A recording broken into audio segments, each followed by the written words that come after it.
하나부터 수행해 주시기 바랍니다.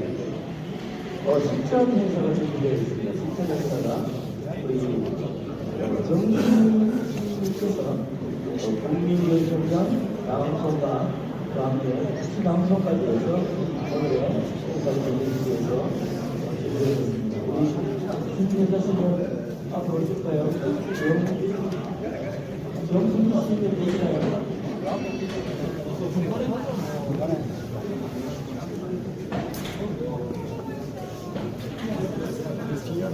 그래서 뭐 글쎄 뭐 페이스북에 뭐 활동 안 했을 것 같은데 페이스북에 페이스북 활동 안 안 봤지 니가. 아니 나는 우리 고성팀 본부장을 오늘 했잖아.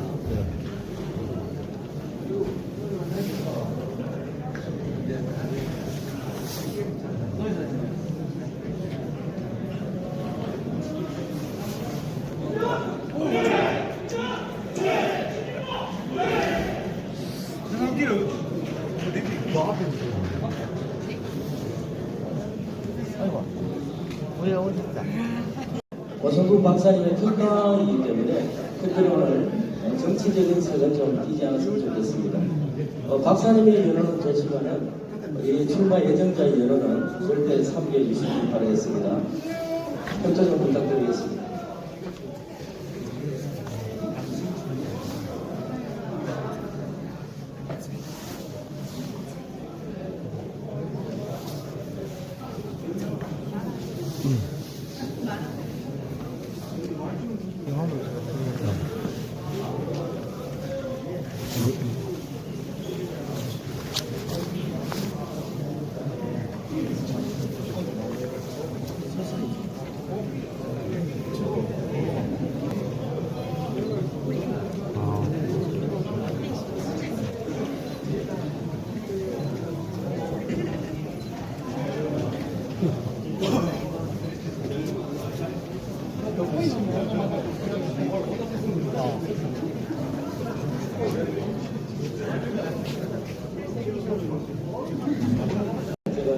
잠깐 소개 올리겠습니다. 먼저 배에서는 이후에 국민의회가 있겠습니다.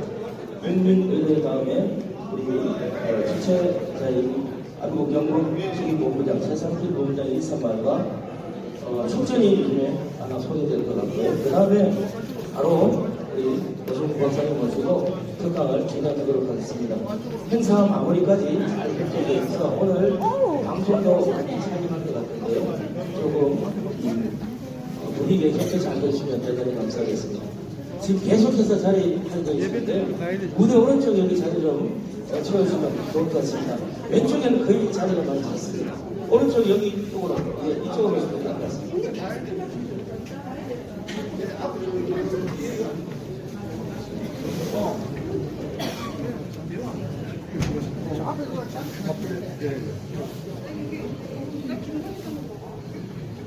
지금부터 영국 안고 초청 고성국 박사 특강 주제 자유민주주의와 리더십에 대한 행사를 시작하겠습니다.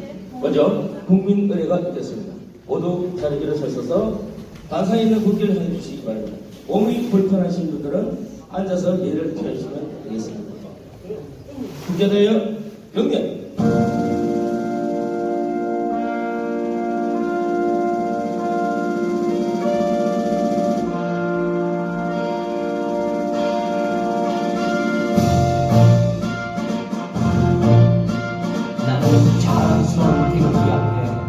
자유롭고 정의로운 대한민국의 무궁한 영광을 위하여 충성을 다할 것을 굳게 다짐합니다.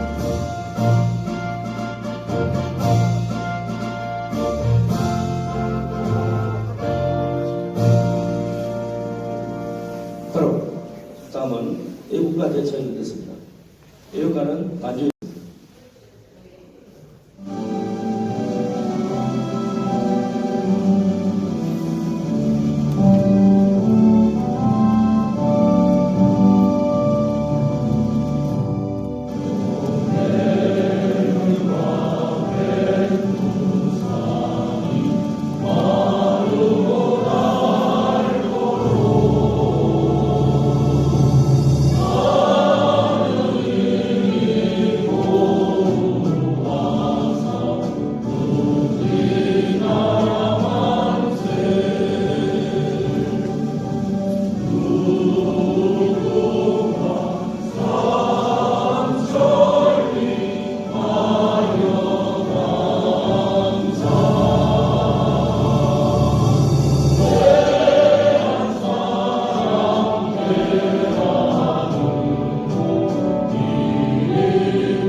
본부장 최상필 본부장의 간단한 인사말이 있겠습니다. 큰 박수로 해주해 주시면 대단히 감사하겠습니다.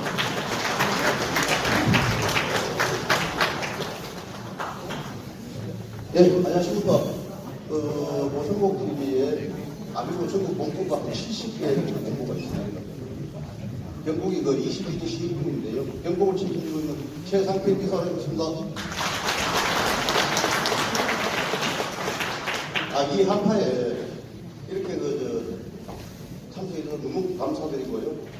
오늘 자유통일당, 우리공화당, 자유민주당, 우리 자유우파 동지분들 참 협력을 많이 해주셔서 너무 감사드리고, 그리고 각 지역에서 화성이 해당에 모였었기 때문에 오신 김에 오늘 많은 걸 얻어가시길 바랍니다. 네, 대단히 감사합니다. 네, 감사합니다.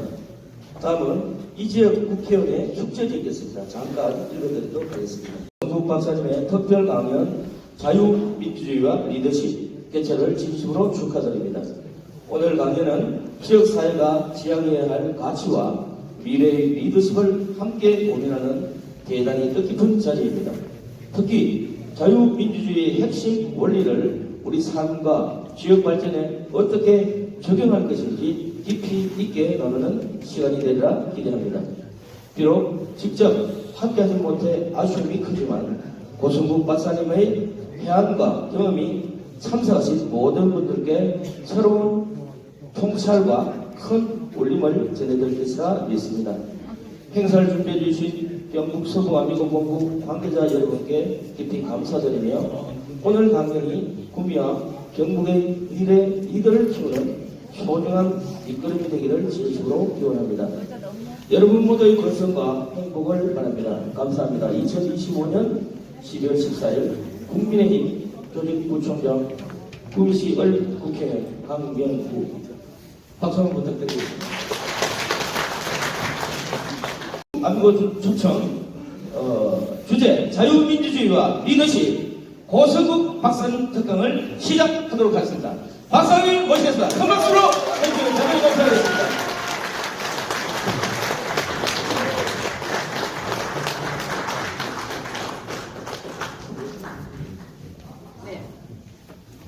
네, 경북 아미고지 여러분 반갑습니다.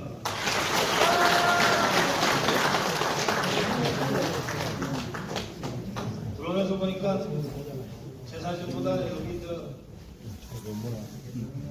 김재현 씨가 사진이 더 멋있어 보여가지고 저도 앞으로 포샵 처리 좀 해야 되겠어요. 네, 수신에 많이 들어오셨습니다.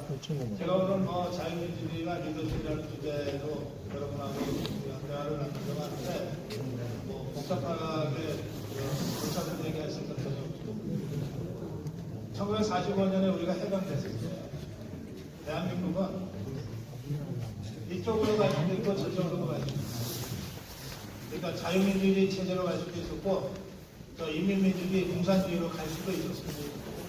근데 그때 정치 세력은 공산주의가 압도적으로 우세했어요. 우선 북쪽에 김일성이가 이미 정권 잡고 있었고 남쪽에는 박헌영이가 제일 세력이 셌어요. 그리고 박헌영이와 함께 대한민국을 공산주의로 만들려고 했던 여운형 세력이 그 다음으로 셌어요. 우리 자유파는 이승만 박사 한 사람이 있었어요. 김구나 김규식이나 이런 사람들은 어정쩡한 중도 노선을 갖고 있어가지고 결국은 김일성이가 부르는 대로 평양에 가서 택도 아닌 쇼하다가 2억만 당하고 대한민국 건국 과정에 역할을 한 게 하나도 없어요. 그러니까 절대적으로 불리한 상황에서 가만히 놔두면 그냥 공산주의가 될 판이었어요. 그때 이승만 박사가 정말 맞아 죽을 각오로 1946년에 이대로 가서는 한반도 전체가 공산주의가 될 것 같으니까 남한만이라도 유엔 감시하에 총선거를 해서 자유민주주의 체제로 가야 된다고 주장을 했어요. 그때는 우리가 분단이라고 하는 걸 경험한 적이 없기 때문에 남한만이라도 자유민주주의로 가자고 하는 주장은 분단하자는 얘기랑 똑같이 들려서 당시에 이승만 박사가 그 발언 이후에 모든 세력으로부터 공격을 받았어요. 김구도 김규식이도 이승만 박사를 엄청 공격해냈어요. 절대적으로 불리한 상황에서 이승만 박사가 한반도 전체가 자유민주주의 체제로 가지 못할 바에야 남한만이라도 자유민주주의 체제로 가야 돼요. 나는 소신을 가지고 죽을 각오로 자유민주주의 대한민국 건국을 향해서 뛰어들었던 거예요. 절대적으로 불리한 상황 속에서 우리 대한민국은 자유민주주의 체제로 나라를 건국합니다. 그러니까 이승만 박사의 그 1946년의 그 결단은 정말 목숨 건 결단이었어요. 그렇게 해서 우리 자유민주주의 체제가 건국이 되는데, 건국된 이후에 2년 채 안 돼서 6.25 전쟁이 터졌잖아요. 2년이 채 안 돼서 소련과 중공의 지원을 받은 북한군이 파죽지수로 밀고 내려왔잖아요. 3일 만에 수도서울 빼앗기고 낙동강까지 밀렸잖아요. 그런 수많은 위기를 넘어서 대한민국이 여기에 온 겁니다. 그런데 그 중에 결정적으로 그냥 살아만 나오면 무슨 소용이 있어요? 북한 공산주의 체제하고 체제 전쟁에서 이기면서 살아남아야지. 그 일을 한 결정적인 지도자가 나타납니다. 그게 바로 이곳에서 태어난 박정희 대통령.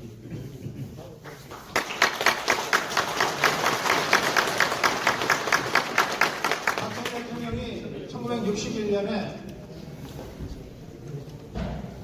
권력을 잡고 63년에 대통령이 되고 79년에 암살당해서 서거하셨는데, 그 권력을 잡았던 61년, 63년 그때는 모든 면에서 대한민국이 김일성 북한에 비해서 불리한 때, 경제도 약하고 군사력은 말할 것도 없고 사회간섭 자본도 거의 하나도 없고 전쟁도 다 파괴가 돼가지고, 그런 상태에서 박정희 대통령이 김일성과 체제 전쟁에 들어가요.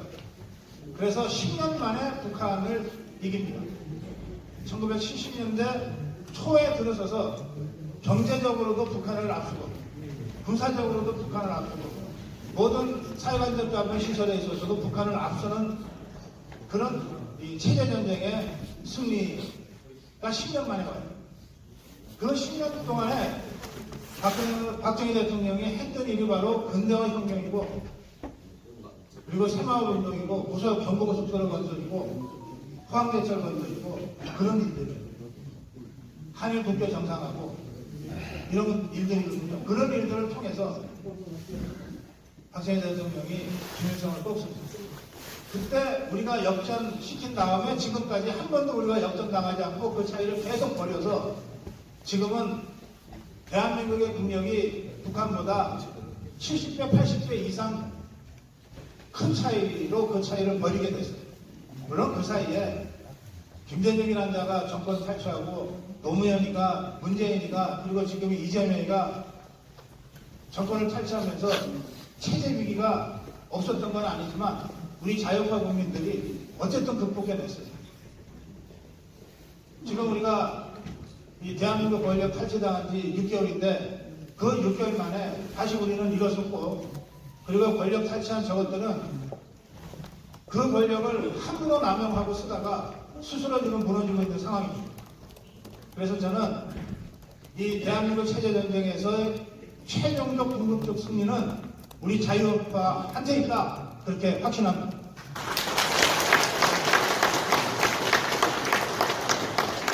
체제 전쟁이라는 말을 쓰는데 장동원 대표도 체제 전쟁을 하고 있다고 얘기하는데, 이게 그냥 상징적이고 비유적인 표현이 아니에요. 진짜 전쟁이에요. 전쟁은 어쩔 수 없이 수많은 사람들을 죽거나 다치게 만들어요. 자, 이승만 대통령이 건국에서 박정희 대통령의 근대화 혁명과 체제전쟁, 그리고 지금의 이 이재명 종북주사파 정권과의 투쟁에 있어서 얼마나 많은 사람들이 자유민주주의 체제를 수호하다가 죽었습니다. 수백만 명이 죽었어요. 저 1945년, 48년 건국에서부터 지금 이 시점까지 자유민주주의 대한민국을 수호하기 위해서 목숨 던진 사람들이 수백만 명이에요.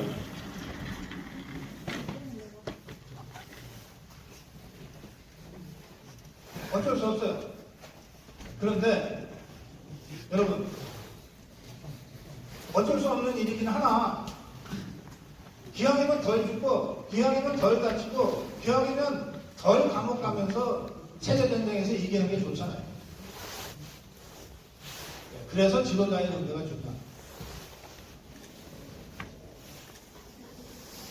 체제전쟁을 하는 우리 대한민국의 입장에서 진정으로 필요한 지도자는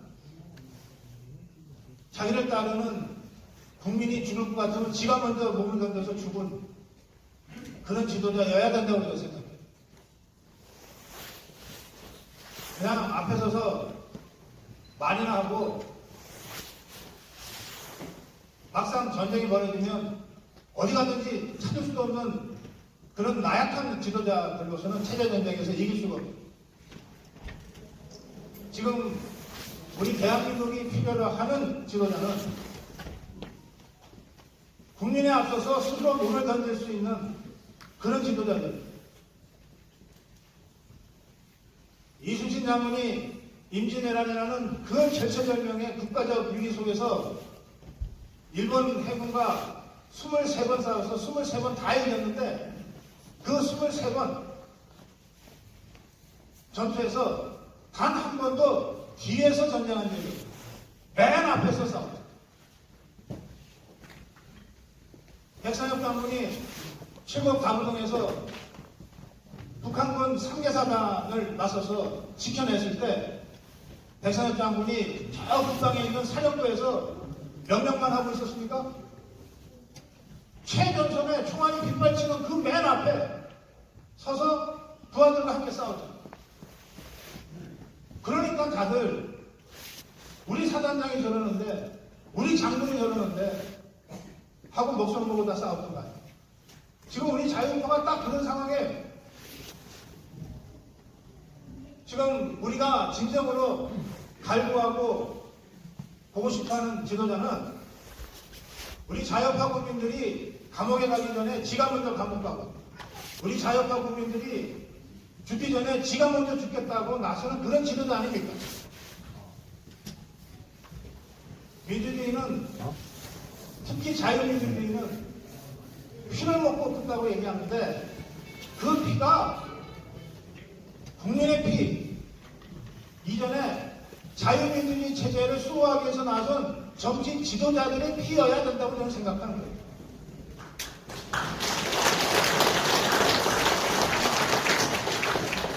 우리 75년에 한국 건국 이후에 한국 현대사의 역사가 이승만 대통령, 박정희 대통령에 이어 지금까지 이런 국민보다 먼저 자신을 던지는 그런 지도자의 영웅적 역할에 의해서 여기까지 왔다고 저는 믿습니다.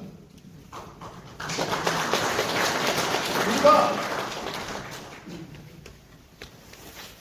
국민의힘에 대해서 항상 아쉽게 생각하고 비판하는 대목도 바로 거기에요.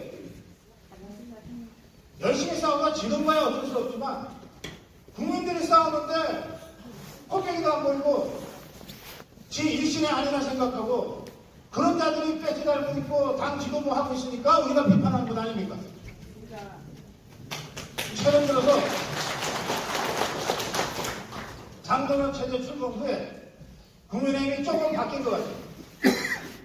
국민과 함께 하려고 그러고 국민이 어려워할 때 먼저 나서려고 그러고 그런데 저는 솔직히 진짜 저자들이 죽을 각오는 돼 있나 잘 모르겠어요. 이미 우리가 조국주사파 권력과 투쟁하다가 여러 사람 죽었잖아요.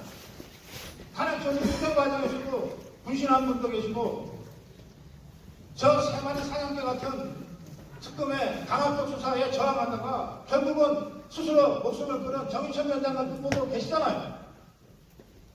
전국 수사파 정권과의 투쟁에서 우리 자유파 국민들이 죽어나가고 있다고. 국민의힘의 지도부가 그들과 함께할 각오가 되어 있는가? 이 점에 대해서 우리가 엄중하게 국민의힘에 대해서 질문을 하는 겁니다.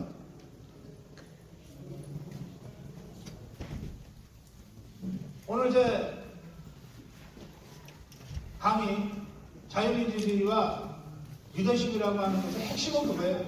자유민주주의를 지키려면 국민이 목숨을 걸고 싸워야만 한다.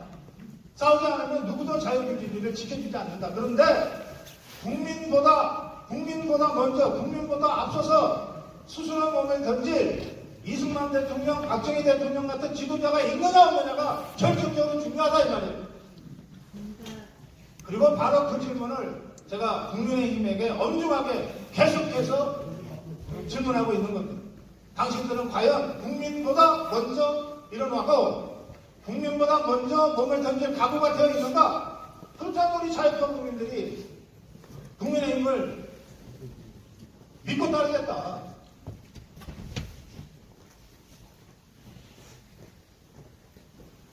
지금 여기 김재현 최고위원이 좀 와 있는데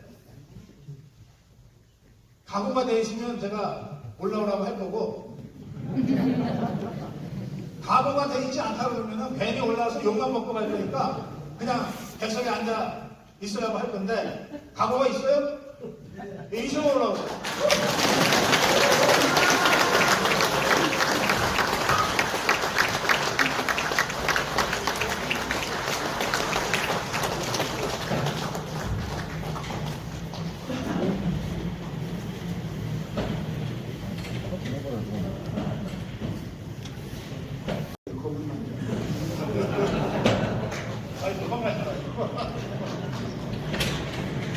지금 우리 고성훈 TV가 녹화하고 있고요. 오늘 오후 방송에서 이 영상 바로 올릴 거예요. 뭐 따로 편집하거나 하지 않고 시차 때문에 우리가 지금 생방송을 하시는 겁니다. 그런데 그대로 올리고요. 그리고 저희 방송이 올라가면 대개 최소 10만 명 정도의 우리 국민들이 저희 방송을 봅니다. 그러니까 조금 전에 우리 국민보다 먼저 몸을 던질 각오가 돼 있다 이래서 제가 그럼 올라오시라고 했는데 각오를 밝혀주세요. 사실 저는 우리 당에 입당해서 정치 시작한 22년이 됐습니다. 근데 한 번도 몸을 사려보거나 앞장서서 싸우는 데서 뒤로 빠져본 적이 없습니다. 때때로는 힘든 일도 많았고 또 굉장히 부당한 대우도 많이 받고 불이익도 많이 받고 했지만 그걸 꼭 참고 일어나면서 앞으로도 그럴 겁니다. 제가 제일 먼저 싸우겠습니다.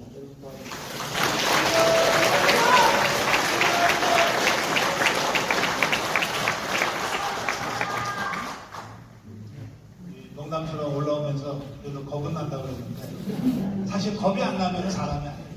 자 보세요. 이승만 대통령이 그 정업선언을 할 때 박정희 대통령이 목숨 걸고 군사정변을 일으키고 김일성이랑 싸울 때 여러 차례 암살 시도를 막아냈잖아요.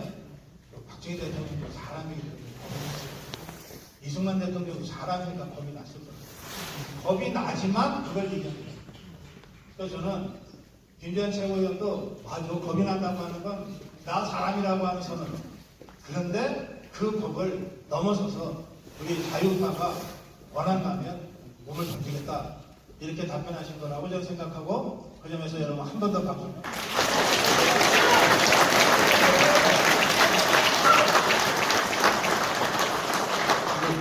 내가 너무 세기를 막는 거 아니야?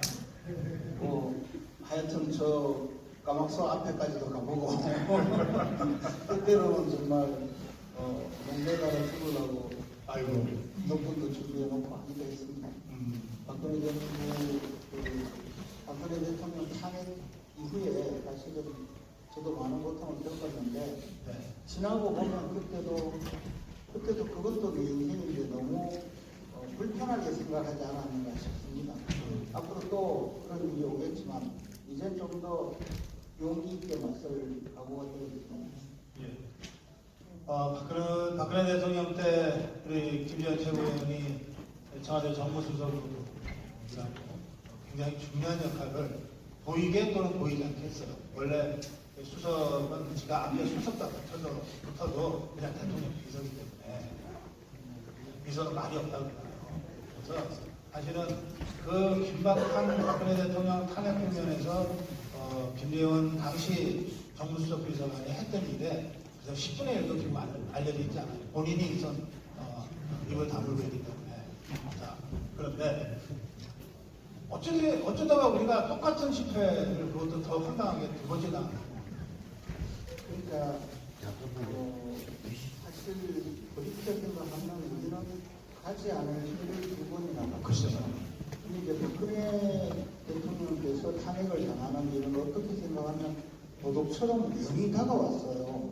아무도 생각하지 못하던 차에 어느 날 그 태블릿 PC 사건이 터지고 그것으로 막 몰아붙이니까 아마 박근혜 대통령의 지지자들조차 무슨 걸린 듯이 그쪽으로 막 돌려가고 비난하는 계열의 정치마약에서 같이 비난하고 이러다 보니까 그때 당시에 국회의원들은 저는 그때 청와대 정무수석을 지내고 있다가 태블릿 PC 사건이 나고 우리 수석비서관들은 대통령을 보자 하는 데서 잘못했다 해서 책임지고 물러난 다음 일이었는데 그때 우리 당의 국회의원들 중에서 한 40명 넘게 그냥 그 탄핵을 해야 살 길이 열린다. 박근혜 대통령을 탄핵해버리고 우리는 깨끗한 몸과 마음으로 새로이 강기훈 유엔 사무총장을 모시고 정권을 재창출하자 이런 당당한 생각을 했거든요. 그렇게 해야만이 우리는 깨끗해질 수 있고 다시 여당이 될 수 있다는 생각을 한 거죠. 그렇게 해서 사실 당내에서 탄핵을 막 주도하다시피 했습니다. 근데 그것을 지켜보는 제 입장에서는 이게 우리가 배출한 대통령이 탄핵되고 나면 우리는 정치 세력으로서 완전히 국민으로부터 버림을 받을 텐데 그러면 시간을 조금 두고 여러 가지 방법으로 이 CCTV를 좀 가지고 나서 국민들이 조금 마음이 안정되고 나서 다시 평가를 받자는 그런 생각이었는데 전혀 아무것도 없이 오히려 너무 급하게 이 사람들이 잘 아시다시피 국민 김무성 그런 그렇게 해서 탄핵을 뚝딱 하고 나서 다시 대선을 치르겠다 하니 그 대선이 제대로 됐겠습니까? 그러니까 나중에 대통령 후보도 못 구하고 있다가 마침 그나마 경남지사를 하다가 성완종 그 사건이 항소심에 가서 무죄 판결을 받게 되니 약간 후보 오다시피 해서 대통령 후보를 내세운 게 홍준표 후보였거든요. 그래서 25% 정도 밖에 못하고 끝나버렸고 그거 홍준표는 그거를 지가 나왔으니까 그래도 25%라도 얻었다고 끝까지 떠들어댔는데 홍준표 얘기하지 말고 넘어가자. 근데 지금 벌어지고 있는 이 사건, 윤석열 대통령의 탄핵 때도 제가 그때 최고위원이었거든요. 그런데 이제 비상계엄이 선포가 되고 나서 비상계엄 선포 이후에 탄핵까지 가는 과정이 한 2주 걸렸는데 그 과정이 굉장히 복잡했습니다. 그런데 마찬가지로 우리 내부에서 탄핵을 해야 우리가 이 윤석열 대통령의 잘못을 끊어내고 우리는 새로이 출발할 수 있다. 이렇게 주장하는 분들이 그때 당시 당대표인 한동훈 전 대표와 친한계 의원들이었죠. 그러니까 우리는 어떻게 보면 5년 전의 잘못을 또 반복하고 그 8년 전인데 그 8년 전 박근혜 대통령 탄핵 때 벌어졌던 그때의 내부 분열과 똑같은 상황. 무슨 일이 벌어지면 항상 내부에서 우리가 먼저 우선 끊어내야 나머지는 괜찮을 수 있다라는 생각을 하는데 사실 뭐 그런 내용이 일상생활에 있을 수 있습니다. 우리 흔히 말하는 고의를 살겠느냐 하는 생각이 가지고 그런데 정치 세력이라고 하는 것은 우리를 지지해준 많은 국민들이 있고 또 우리나라는 보수 진영과 좌파 진영이 그동안 꾸준히 살아왔기 때문에 갖고 있는 큰 뿌리가 있는데 그것을 슬쩍 잘라내고 어느 날 새 출발을 한다는 것 자체가 어려우니 조금 시간을 갖자라는 내부 그 주장에도 불구하고 대통령을 그냥 탄핵에 버리고 가야 된다는 그 주장이 결국에는 2주 만에 다시 받아들여 또 탄핵이 된 거죠. 근데 탄핵을 얻는 과정이 왜 이렇게 똑같아지는지 저는 이게 정말 좀 안타까웠어요. 이 전판에 우리 자유파가 저 좌파 것들이건 간에 하여튼 뭐 문제가 생기면 자르자라고 하는 거는 일반적인 거예요. 근데 다른 게 하나 있어요. 좌파 것들은 꼬리를 자르요. 꼬리를 자르요. 머리를 자르지 않아요. 근데 이게 어떻게 된 게 이 자유파는 자꾸 머리를 자르요. 그게 다른 거예요. 꼬리를 자르면 도마뱀은 꼬리를 자르면은 몸체가 살아나잖아요. 근데 머리를 잘라버리면 아무리 도마뱀이라도 거기서 죽는 거거든. 그 지금 9년 전에 박근혜 대통령이라는 우리 자유파의 리더를 잘라버린 거 아니에요, 우리 스스로. 그 1년 전에는 윤석열 대통령이라는 우리 자유파의 리더를 잘라버린 거 아니에요. 그리고 우리가 살 수가 있어요. 저것들은 수없이 많이 자르기를 했는데 지금도 자르게 하고 있어. 뭐 전재수 자르면은 뭐 이재명이가 운전할 줄 알고 전재수 뚝 자르잖아. 근데 저것들은 어쨌든 꼬리를 골라서 잘 잘라. 그래서 몸통은 살아남아. 자 보세요. 아니 노무현이가 어떻게 죽었어요? 노무현이가 왜 죽었어요? 노무현 대통령은 이제 그때 당시에 그 일종의 정치자금 보유관, 그래서 이제 저 대통령 개인 중에 그 박영차 회장으로부터 자기 아들과 딸, 그 딸의 그 뉴욕에 집을 사주는 과정에서 이와 200만 불을 받았다라는 그 조사를 받고 있었는데 그것이 결국은 뭐 사실로 드러나니까 그 다음에 직접은 안 받아도 고향 통해서 받았다 이거 아니에요? 어쨌든 뭐 그런 데 대해서 결국 불행한 선택을 했다고 알려지는데 이게 뭐 수사가 완전히 밝혀져서 기소되거나 수사 발표가 되기 전에 불행한 선택을 하셔서 사실은 사건은 그래. 그 기소 준비가 돼버렸는데 사건은 없어져.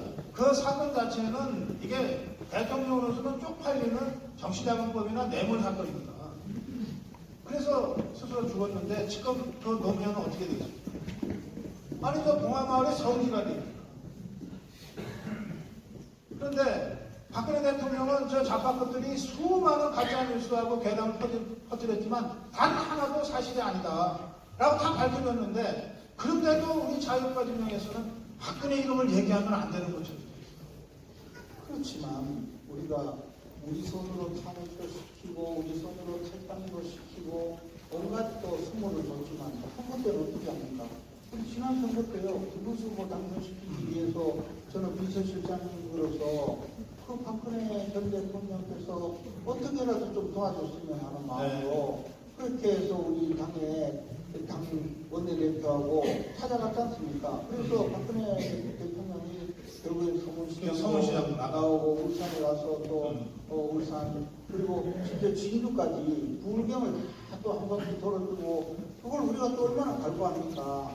그러니까 정치적인 우리의 자산이 있는데 그 자산을 그냥 어느 날 예쁘게 치고 나서 우리는 그 자산과 관계없는 것이 아무리 해도 그렇게 되지 않는다는 겁니다. 저는 이번에 탄핵 과정에서도 저는 윤석열 대통령이 비상경을 선포했을 때 그 다음날 제가 만났지만 이게 법률 조건이 안 맞는 것 같다라고 곧바로 말씀드렸던 사람인데 그렇지만 탄핵이라는 것은 우리가 정치 세력이기 때문에 시기도 중요하고 방식도 중요하다는 것이죠.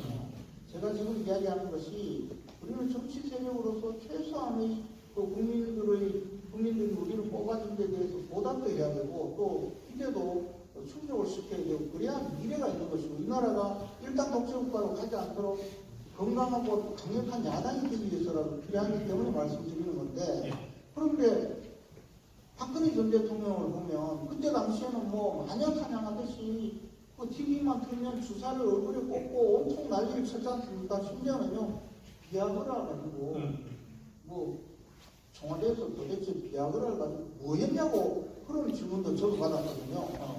그때 그 TV에 청와대 경호실에서 비아그라를 대량 했다고 그 뉴스가 나왔거든요. 네.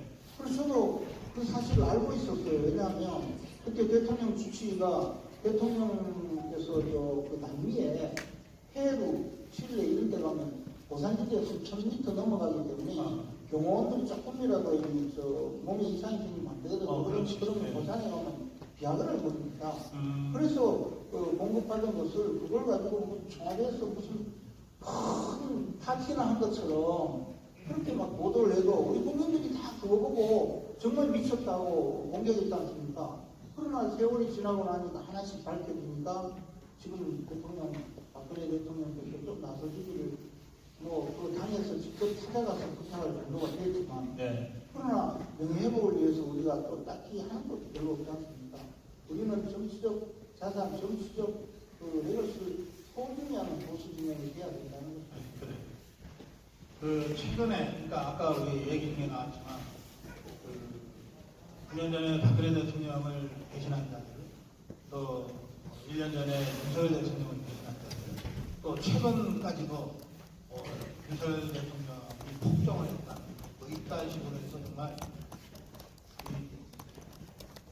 그냥 엎어진 사람 막 발로 맞는 이런 정말 폐륜적인 배신을 한 거예요. 가만히 보면 아까 김무성이 유승민이 얘기했죠. 유승민이 등, 김무성이 부산.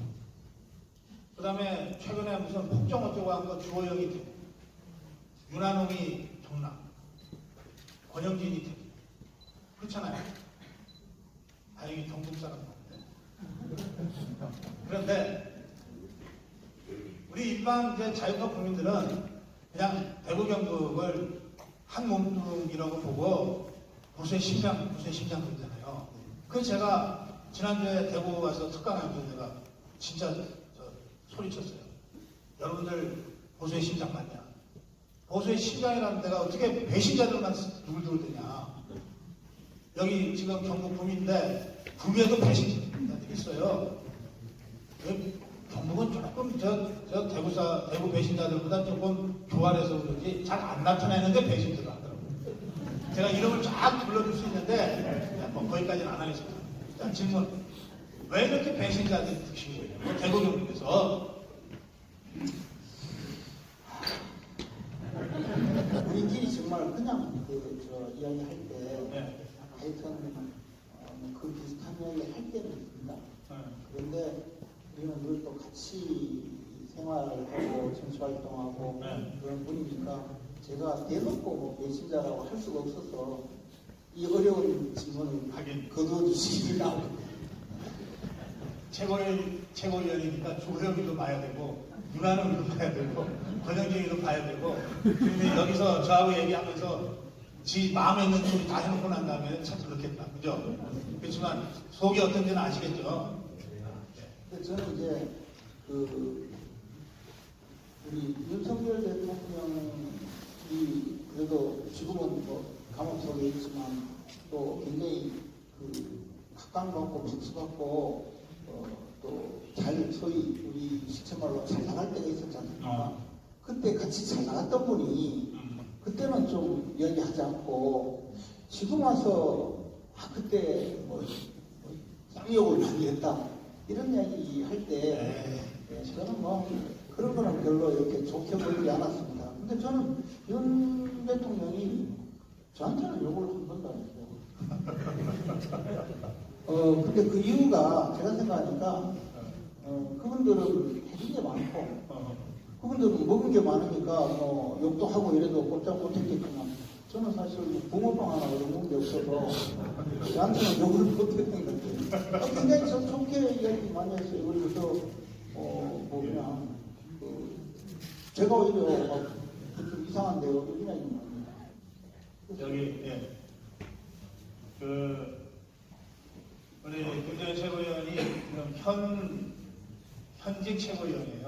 그러니까 국회의원 여러 명 합친 것보다도 더 발언의 영향력이 크기 때문에 특히 당내 선후배 국회의원들에 대해서 말씀을 편하게 못한다는 그런 의견을 해주시고. 근데 이번이 최고위원 4번째 아니에요? 뭐 이렇게 최고위원만 해?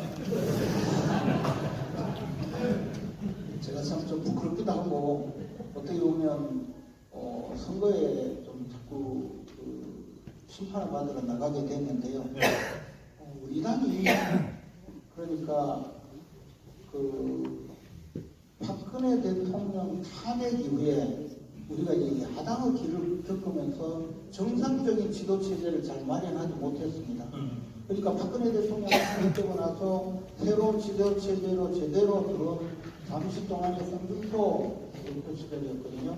근데 홍준표 대표가 이제 지방선거 망쳐먹고 나가고 하면서 나중에 이제 황교안 대표가 들어왔는데 황교안 대표도 총선에 그냥 완전히 김영호 완전히 망쳐먹고 나서 그 다음부터는 계속 비대위였습니다. 비대위 하다가 이렇게 비대위 김종인 비대위까지 끝내고 제대로 된 당지도부가 처음 등장한 게 이제 이준석 당대표 시절이었거든요. 선거로? 예, 근데 그때 이준석 당대표가 등장할 때 제가 최고위원으로 출마를 했습니다. 왜냐하면 그게 당 지도부에 이준석이 들어올 가능성이 그때 이미 굉장히 높았는데 최고위원들도 제일 선수 높은 분이 초선 의원이고 그 초선 의원이 국회의원이 경력이 1년이 안 된 분들이었어요. 그래서 제가 나도 나가서 당 지도부가 이렇게 잘못되는 것을 그냥 두면 안 된다 생각으로 나갔었는데 그때 우리 대구 경북의 국회의원 어느 누구라도 나왔으면 제가 양보하고 들어갔을 텐데 아무도 안 나왔어요. 우리 대구 경북이 그때는 전체 당원의 30%였습니다. 그래서 제가 출마에 당선됐고 그러다가 이준석 대표 시절에 우리가 대선 지방선거 거치고 이준석 대표가 또 윤석열 대통령을 그냥 엄청 모욕을 했죠. 공격하고. 그래서 그러는 과정을 거치면서 당내 분규가 많아서 이준석 대표가 물러나게 되었고 또 비대위로 갔어요. 비대위에 있다가 또 다시 한 6개월 지나서 보선이 많이 걷힙니다. 당지도부를 왔는데 이번에 김기현 당대표가 들어갔거든요. 그리고 김기현 당대표도 또 강서구청장 보궐선거 때문에 또 물러나게 됐고 그리고 또 비대위 이번에는 한동훈 비대위 들어갔는데 저는 한동훈 대표가 비대위원장으로서 총선을 잘 치르고 그랬다면 괜찮은데 총선을 완전히 폭망했는데 또 당권 도전을 하니까 그때 보니까 이거 당이 또 건전하지 않겠다라는 생각에 또 제가 한동훈 대표 지도부 때 최고위원으로 갔는데 이 세 번 다 대구 경북에서 아무도 출마하지 않았어요. 그러니까 대구 경북에서는 누구든 지도부에 입성을 해야 된다는 생각이 있었고 또 한동훈 대표가 또 대통령 탄핵까지 주도하면서 비대위로 또 가고 그 이후에 이번에 우리 장동혁 대표가 당 지도부에 등장할 때도 저는 김문수 대통령 후보가 당대표가 되는 것이 옳겠다라고 생각해서 돕겠다는 입장으로 이거는 정말 마지막이다. 이제 절대로 더 이상 전당대회 최고의 선거에 출마하지 않겠다는 생각으로 나온 게 결국 네 번째가 됐습니다. 근데 김문수 떨어지고 김재훈은 됐어요. 그것도 이제 제가 최고의 선거에 1등도 해보고 2등도 해보고 3등도 해보고 4등도 해봤거든요. 이번에 꼴찌. 네, 졸업할 때 됐습니다. 더 이상 최고의 선거를 할 겁니다. 네. 지금 말씀하셨는데 이준석 때, 김기현 때, 그리고 특히 한동훈 때 우리 자유한국민들이 다 걱정했잖아요. 그때 그래도 최고위원 중에는 김재훈이가 있어서 그나마 완전히 이 진흙탕으로 가는 길은 좀 막아내 줄 거야.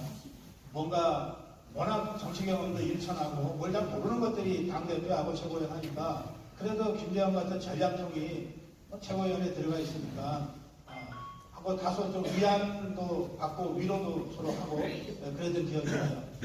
지금은 제가 사실 최고위원 네 번째 하는데 요즘 제일 힘들어요. 저는 사실 장동혁 대표하고 생각이 대부분 비슷하거든요. 장동혁 대표한테 제가 최근에 후약이 있습니다. 지금 기본적으로 방향이 옳다. 그러니까 용기를 잃지 마시고 앞으로 나가시라. 나는 도와드리겠다.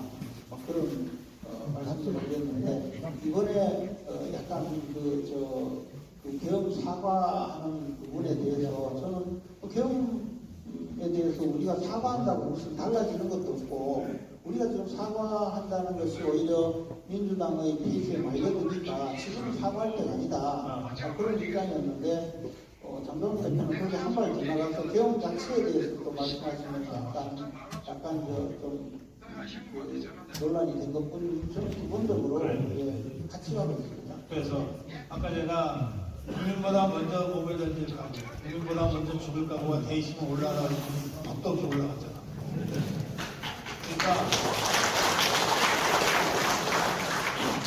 장동혁도 그런 각오가 돼 있나요? 장동혁 대표는 충분히 그럴 각오가 되어 있습니다. 그리고 장동혁 대표는 사실 정치권에 진입한 지 3년 만에 당대표가 된 직분이거든요. 그런데 신념이 굉장히 강한 분입니다. 저는 그 점에 대해서 굉장히 높게 평가합니다. 물론 이 사람이 모든 면에서 아주 뛰어나고 그리고 흠잡을 게 없는 그런 사람을 본 적이 없어요. 정치를 오래 하고 경험이 많고 밖으로 보면 정말 훌륭한 인격자다 싶어도 가까이에서 보면 판단 오류도 있을 수 있고 인간적으로 좀 잘못될 때도 있을 수 있는데 김문수 얘기하는 거야. 김문수 후보님도 약간 좀 답답한 게 좀 있었어요. 대부분은 너무 훌륭해서 제가 좋아했는데 왜 한동훈을 공천한다고 해가지고 그래서 신념이 강하시니까 때때로 하고는 그냥 가시기 좀 됐는데 하여튼 장동혁 대표는 제가 근래에 보기 드물 정도로 민당에서 소신과 신념이 강하고 앞을 향해서 물러서지 않고 나갈 뿐이기 때문에 저는 굉장히 좋아합니다.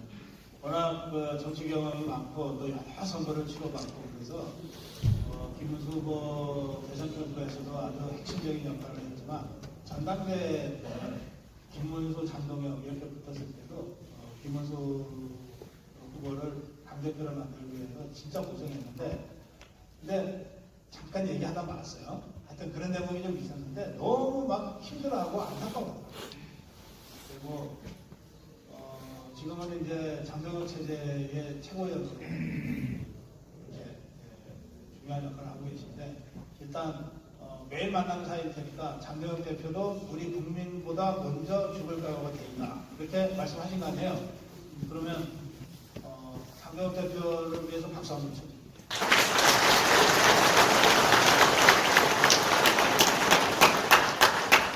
그리고 장동혁 대표가 있고 1등 최고위원이 신동훈입니다.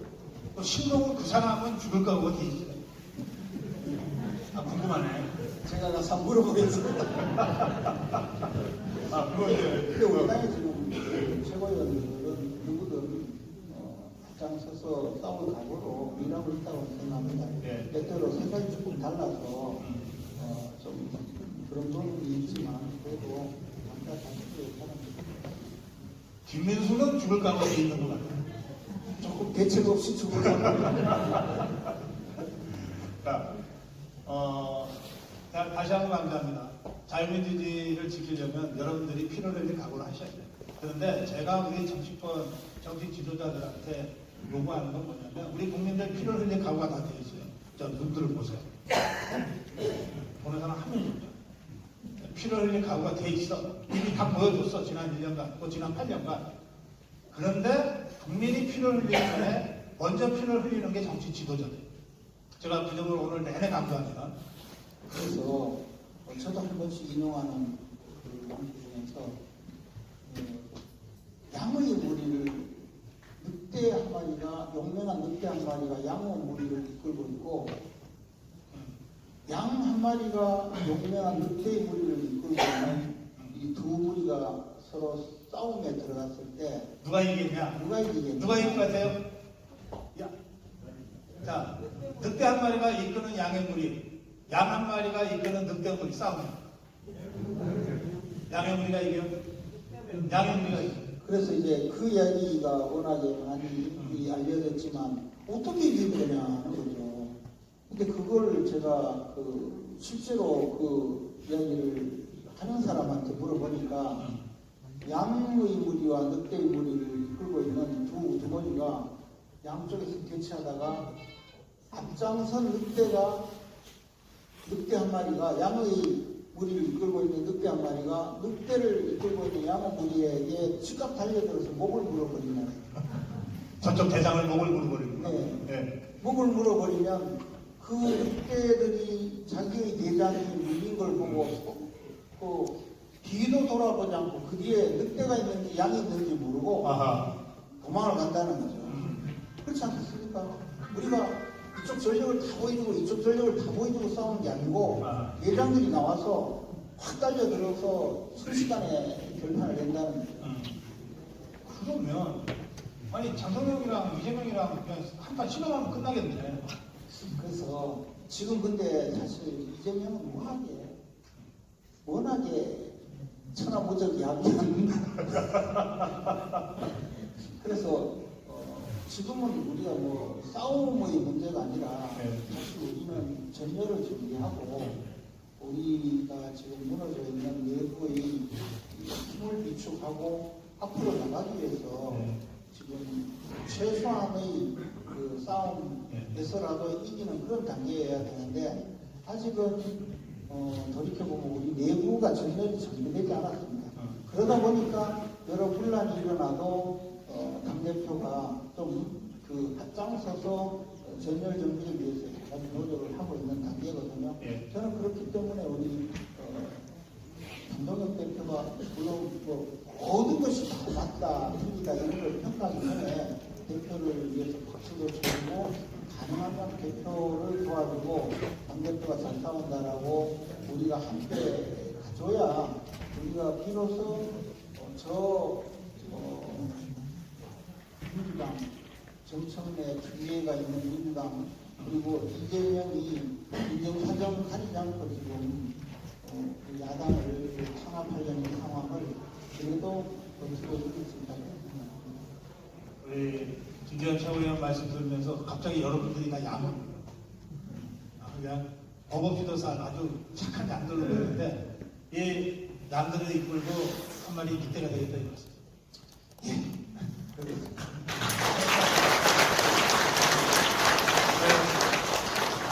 오늘 제 특강과 김재현 최고위원과 말씀 여기서 마무리했는데 자 고향이 어디예요? 보고 있습니다.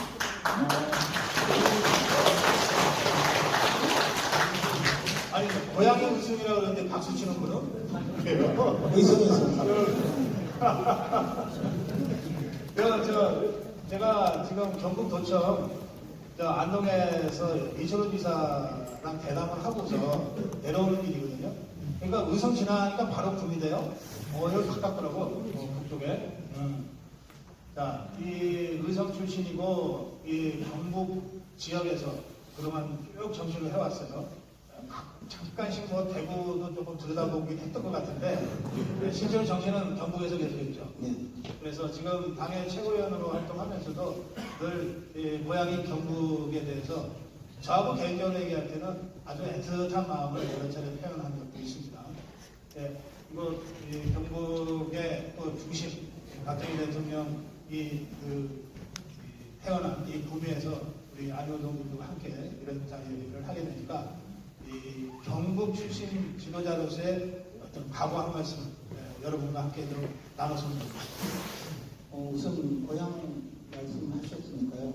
이곳에서 가까운 의성 지역에 우리 대구 경북 통합신공항을 실현하는 사업이 진행되고 있거든요. 그렇게 돼서 그건 군이 아니고? 군이하고 의성 그쪽에. 근데 그게 이제 구미공단에서 한 10분 거리에 국제공항이 만들어지는 거고. 그렇군요. 사실 구미공단이 대기업들이 많이 빠져나가면서 상당히 쇠퇴하고 있는데 그 대구 경북 통합신공항이 들어오면 구미공단을 비롯한 경북 지역의 그 산업화 새로운 경기를 마련할 수 있다. 그리고 중심이 되고 그렇게 해서 이게 사실 구미하고 제일 가깝습니다. 그러네요. 그래서 그 통합신공항을 아니 진짜 가깝더라고. 의성시장이 좀 분명해요. 통합신공항을 왜 박정희공항으로 하자. 아. 저는 뭐 그런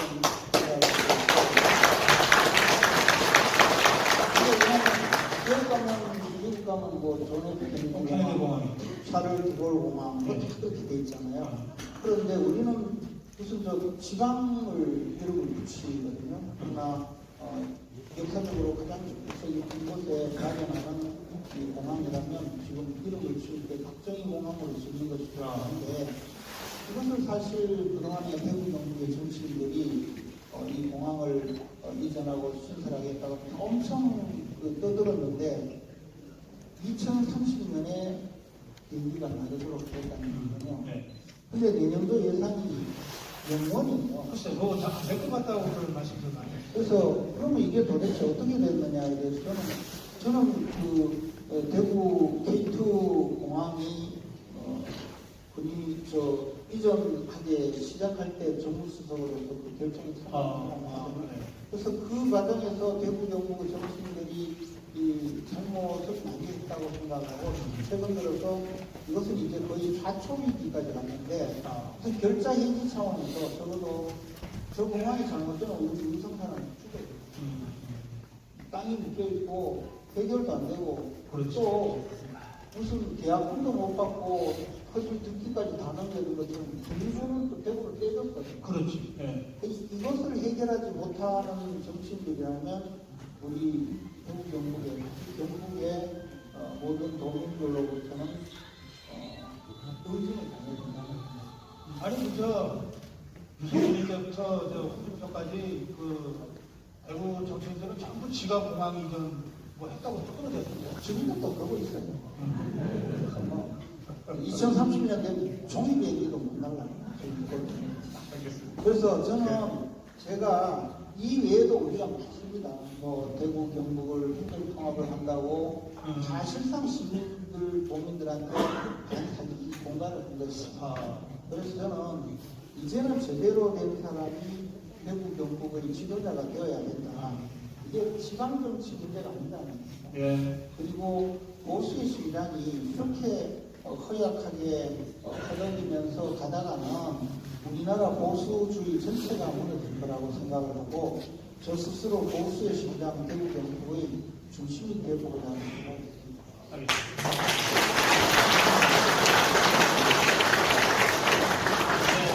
신공항이나 신항이나 이런 국가 규모의 매각 프로젝트는 보통 논의에서부터 완성할 때까지 10년도 걸리고 20년도 걸려요. 그런데 지금 박근혜 정부 때 동남권 신공항 논란을 박근혜 대통령이 어쨌든 참여했잖아요. 김해공항을 확장하는 거 맞아. 제가 보기에 지금 봐도 가장 한 문제는 저도. 근데 이거를 정치인들이 선거 때 펴달려고 그냥 가덕도 신앙으로 밀어붙여갖고 지금 가덕도 신앙이 완전히 동맹에 떠버렸어요. 아니 근데 그건 좀 달라진데요. 거기는 국회의원 숫자도 많고 인구도 많으니까 결국에는 약속을 진행을 해요. 글쎄, 그래가지고 하더라고. 그 정도가 아니고 그 설계까지 다 끝났고 1차 발출을 했는데 현대건설이 받았어요. 받아가지고 자기들이 검토를 해보니까 2035년까지 도저히 안 된다. 2032년까지 그냥 불가능하다 해가지고 포기를 했어요. 그래서 정부에서 2035년까지 그러면 계약시켜라 하니까 지금 대우건설하고 포스코 건설이 달려들어서 옷탈해요. 이건 등기 방식이기 때문에 아마 2035년까지 될 겁니다. 근데 대구 경북 통합시공항은 2035년이 돼도 산속기만 되잖아요. 그대로. 그러니까 이 똑같은 상황에서 부산하고 경남 이쪽은 국회의원들이 어쨌든 약병 밀어붙여서 하는데 대구 경북은 도대체 뭐하냐 이 말씀입니다. 그렇습니다. 차이가 되고 있습니다. 제가 국회의원도 아니고 최고위원은 그런 알았어요. 제가 책임을 부를 수 있는 권한을 이 김병헌한테 여러분 주시기 바랍니다. 마무리 한 번. 저는 정치적 발단을 모시고 여러 가지 말씀 들었는데요. 제가 딱 한 가지만 결국 생각이 납니다. 당신이 보수 진영의 지도자가 되려면 목숨을 걸어라. 고향 대구 경북을 위해서 특히 경북에서 역할을 하려면 목숨 걸고 제대로 해봐라 이런 말씀인 것 같습니다. 제가 그 말씀 감사히 듣고 각오를 다지겠습니다. 고맙습니다. 네, 우리 경북 지역의 안효 동지 여러분과 함께했습니다. 고맙습니다.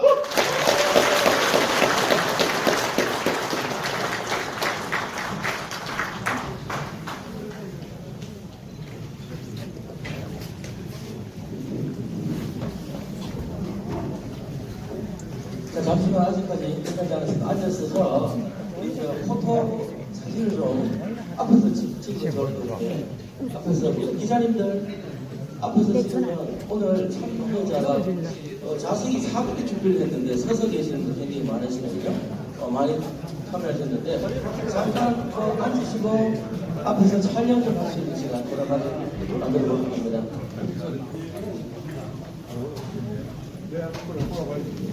자, 우리 위에서 올라오시면 더 보일 것 같아요. 뒤에 분들 웬만하면 좀 앞으로 좀 가르쳐서 좀 찍어올 수 있게 좀 부탁드리겠습니다.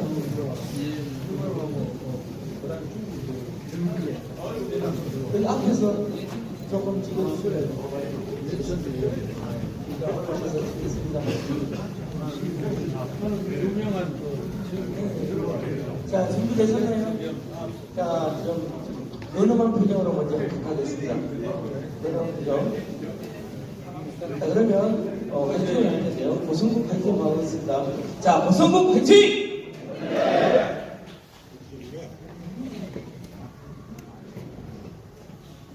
자, 아미고 화이팅! 대구 경북 아미고 화이팅!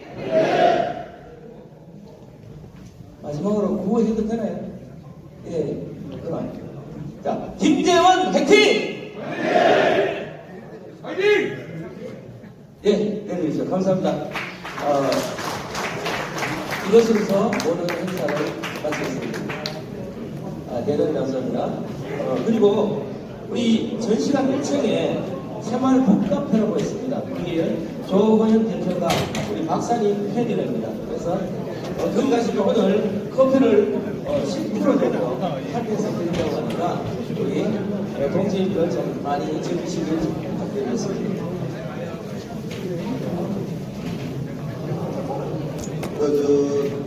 아미고 회원분들은 끝나고 전체적으로 끝나고서 아디오스 아미고 하자.